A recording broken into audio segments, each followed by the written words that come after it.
Last week, we heard about how Peter walked on water with Jesus. Peter simply stepped out of the boat and walked toward him. That's not how the story goes. What do you mean, Mrs. Crabtree? That is how the story went. You know just as well as I do that Peter only stepped out of the boat after Jesus told him to do it. Nuh-uh. Peter asked Jesus to tell him to do it. See, it says right here in Matthew 14. Exactly. That's what I was saying all along. Oh, so we've both been saying the exact same thing the whole time? Then why are we arguing? I have no clue. I have no idea. You know what this reminds me of? The next part of the Big God story! You see, kids, there are some people who are asking questions about who Jesus is after he healed the blind man. They even began to argue about Jesus' power.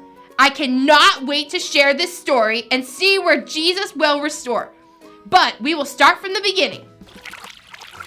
This is the story about how Jesus restores sight to a blind man with some spit and mud.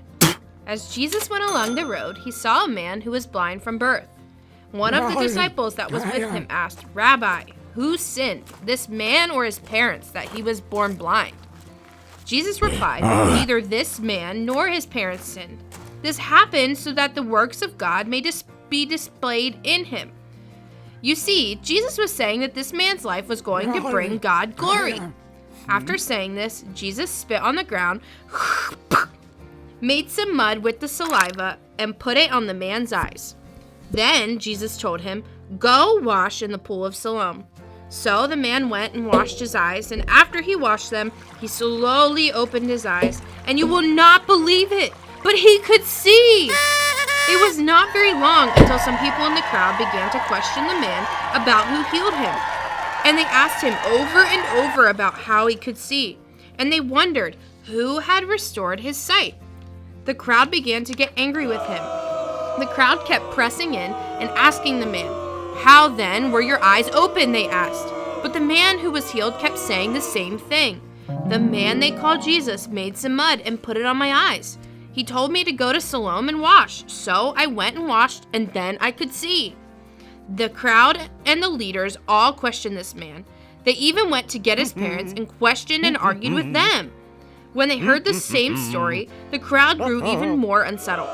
Again, they summoned the man who had been blind. "Give glory to God by telling the truth," they said. "We know the man who healed you is a sinner." The healed man replied, "Do you want to follow Jesus too?" But that angered the crowd even more. The man said, "Whether he is a sinner or not, I don't know.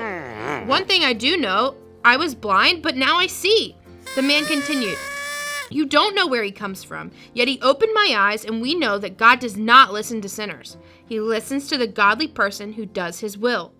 Nobody has ever heard of the opening of the eyes of a man born blind. If this man were not from God, he could do nothing." This made them so mad that they threw the man out. But it was not long until Jesus found the man and asked him one final question. The end. I can't believe the story ended like that. You might be wondering what happened in the rest of the story.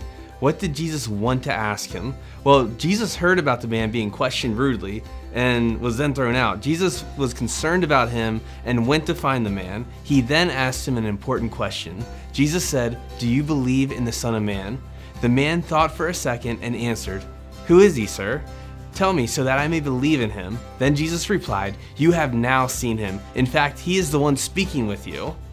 Wow, I can't believe that Jesus, the Son of Man, the Messiah, came to see that man personally. The man replied, "Lord, I believe," and he worshiped him. You know, kids, Jesus restored the blind man's sight and brought the man into relationship with him. Jesus wants to restore things back to the way they should be, both physically and spiritually. Today, God still restores us because he loves us. God might have a plan to restore you or someone that you love to better health. He might have a plan to restore your heart from pain and sadness and return it to joy and peace. God wants the glory to be revealed through your life, and he will restore you. This week, I hope you see God restores pieces in your own life and that you may get to experience God's redeeming love.